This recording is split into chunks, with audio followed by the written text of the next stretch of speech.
Então, pessoal, continuando então com a nossa aula, eu vou ter que fazer vários videozinhos assim, curtos, porque o YouTube não aceita vídeos com mais de 15 minutos, tá? Então eu tenho que parar e seguir depois em outro vídeo. Certo? Então vamos começar então com a estrutura de um artigo científico de alto impacto. Vamos lá então. Eu tenho aqui a estrutura de um artigo científico.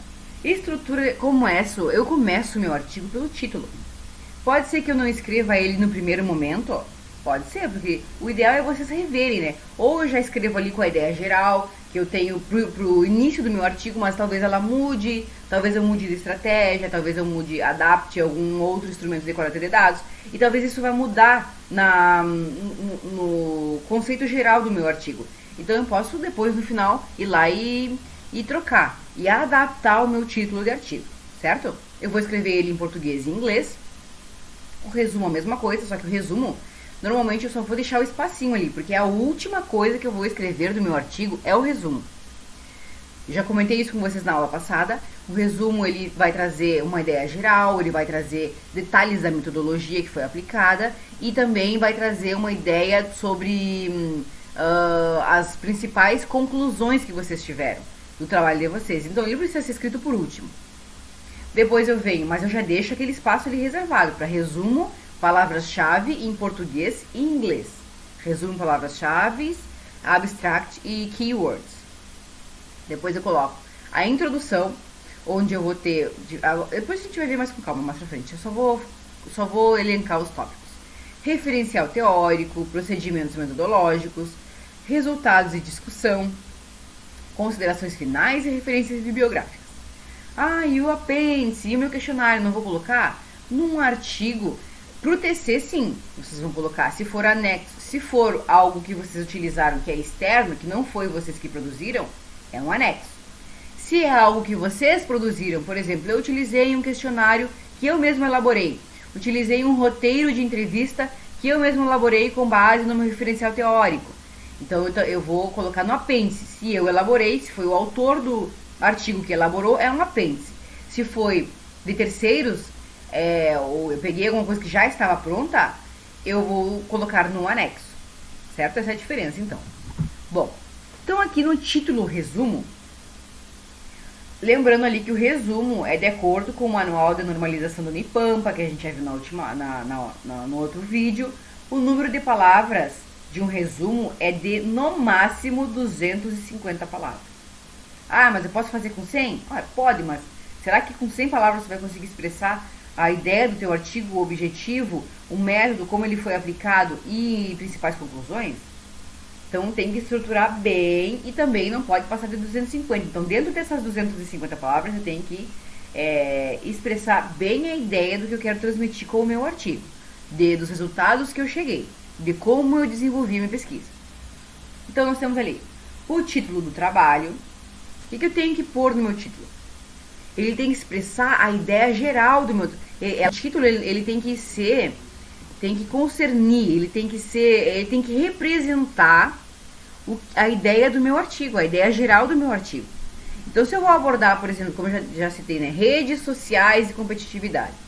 Quero medir, no meu artigo, se a influência das redes sociais na competitividade do comércio de Santana do Livramento. Então eu preciso que essa ideia esteja clara no meu título. Ela tem que estar expressamente no meu título, com essas palavras. Agora estou fazendo nomes diferentes, assim, nomes criativos. Eu posso usar isso como título. E aí, como subtítulo, eu vou escrever um estudo sobre a influência, por exemplo, aí eu vou colocar um nome lá, nem imagino qual.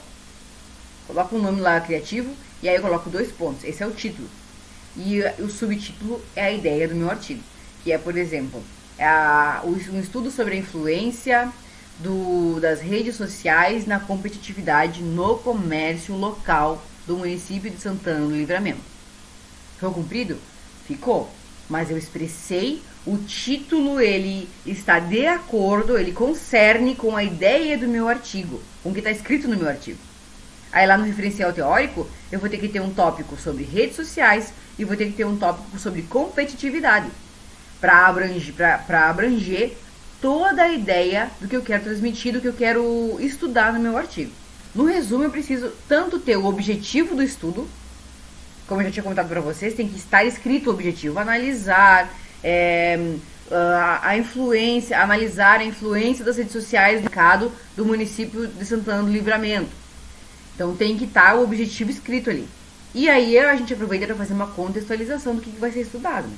Por exemplo, o município de Santana do Livramento possui como atividade primária o comércio, por isso da relevância deste estudo. É basicamente isso, é um contexto, e aí depois eu coloco, não vou já colocar direto o objetivo, esse estudo tem como objetivo, também posso colocar. Mas o ideal é a gente sempre dar uma contextualizada, né, para não ficar aquela coisa solta assim. Método, abordagem. Indicar o método científico empregado na condução do estudo, detalhando a técnica de coleta de dados e público-alvo. Então, ali no resumo, eu também vou colocar isso. Eu vou colocar o método. O método utilizado, empregado ou escolhido foi um estudo de caso. Utilizou-se as técnicas de coleta de dados. Aí, roteiro de entrevista, uma observação direta. E para ser estudo de caso, eu preciso ter no mínimo 3 técnicas de coleta de dados, tá? E também análise documental. Eu tenho que escrever isso que eu usei. Espaço, escrever onde eu usei. O roteiro de entrevista foi aplicado com os proprietários das empresas. A análise documental foi realizada na regulamentação do comércio, do funcionamento do comércio. Já a observação direta foi feita nas empresas, eu apliquei aquela técnica. Depois eu vou ainda colocar sobre o meu público-alvo. Quantas pessoas eu atingi com a minha pesquisa, enfim.